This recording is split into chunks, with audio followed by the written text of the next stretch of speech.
This is the surprise it method. Blah!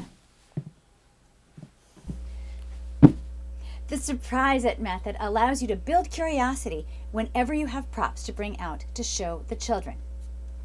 So essentially, you'll have a special container and you will take the children through a series of steps, which allows them to guess at what's inside and then to take them out with a lot of fun and energy.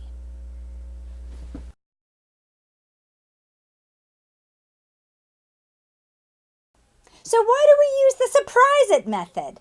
Well, mostly because it grabs kids' attention and it keeps it. You can get their curiosity going and you have their interest and you have their engagement, and that is when their minds are the most open for learning.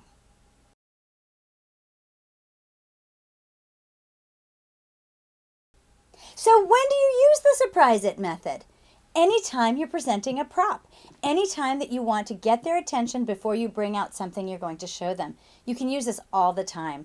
They will love it.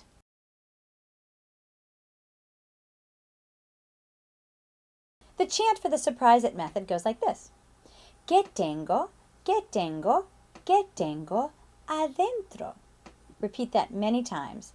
And in English it sounds like this. What do I have? What do I have? What do I have inside?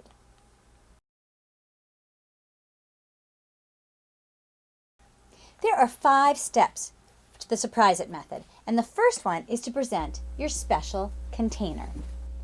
Hey, your special container is something you'll want to prepare ahead of time. You can choose a pillowcase or a shoebox or a tote bag from a trade show. It doesn't matter. I like this basket because it has a lid and I can look inside without the children seeing. So that's the most important part, that it be large enough to hold your prop and that you can look in without anybody else seeing. The second one is to chant the chant that goes with this method, which goes like this.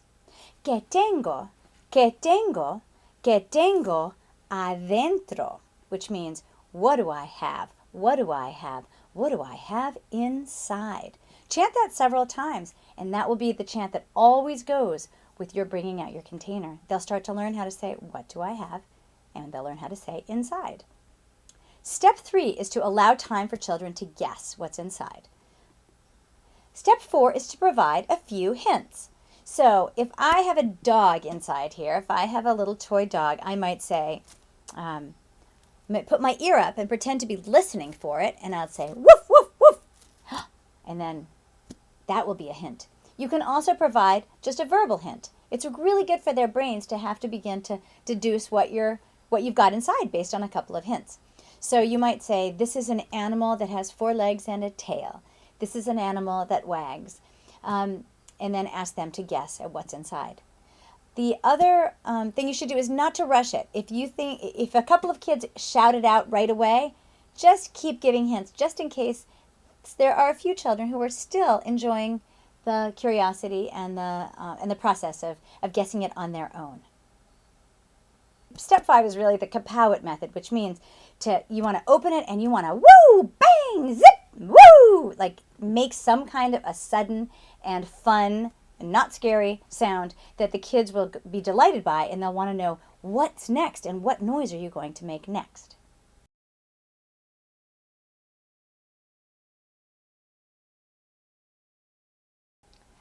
Hola, niños. I'm so excited to share with you. I brought along my special container. So I'm going to sing the chant that goes with my container. It goes like this. Que tengo, que tengo, que tengo adentro. Does anybody know what that means? It means, what do I have? What do I have? What do I have inside? I'm going to listen and see if there's anything that will help us guess. Will you help me guess? Did you hear that? Let's listen again. I heard some noises. Some of you are starting to guess and you think you might know what it is. Let me give you some more hints. This is something that is alive, and it is something that has 4 legs and a tail. Who said dog? That's exactly right. El perro. Let's take a look. I'm going to take him out. All right, let's take one of them out. Ready? Woof, woof, woof, woof, woof, woof, woof, woof, woof, woof. That's a puppy dog, el perro. El perro. Look at that. You're right. To recap the surprise it method, you're going to need your special container. And basically, it's a few steps. The first one is to bring out the container loaded with props and then chant, que tengo, que tengo, que tengo adentro. You want to build curiosity. Then you want to ask the children what they think it might be based on a few verbal hints or maybe sound effects. Woof, woof, woof. Huh, what could it be? Then you want to give them a chance to guess, and when you think it's time, you'll take out the props one at a time using the kapow-it method. So that means taking them out with a little bit of drama and some kind of a sound effect. Have fun with this method. It really is quite effective.